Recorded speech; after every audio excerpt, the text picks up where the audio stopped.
Magandang araw po sa inyong lahat. Ako po si Anika Azria P. Di Makaling, ika-6 na baitang nasa Al-Malik Child Learning Center. Ngayon ay ating tatalakayin ang mga dapat ninyong malaman tungkol sa bansang New Zealand. Una, ang kasaysayan ng New Zealand. Isang manlalakbay na taga-Europa na nagngangalang si Abel Tasman. Siya ang nakadiskubre sa bansang New Zealand sa taong 1642. Tinawag ni Abel Tasman ang New Zealand bilang Staten Land, pero sa kasalukuyan ay pinalitan ito ng mga Dutch cartographer bilang Nova Zealandia, na galing sa probinsyang Zealand. Isang British na manlalakbay naman na si James Cook ang pumalit sa dating Nova Zealandia bilang New Zealand. Pangalawa, ang landmass ng New Zealand.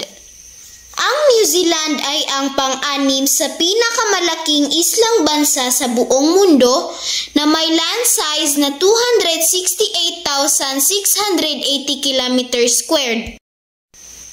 Pangatlo, ang population ng New Zealand.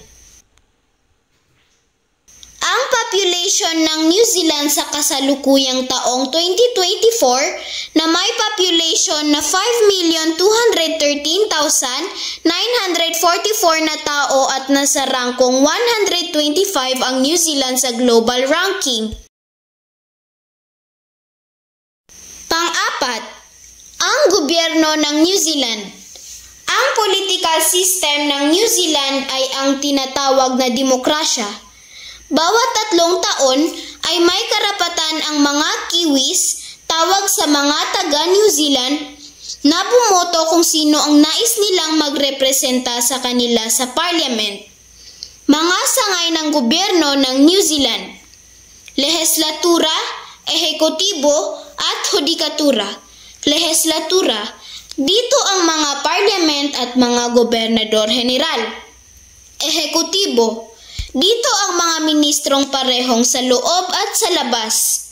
Hudikatura, dito ang lahat ng mga hurado.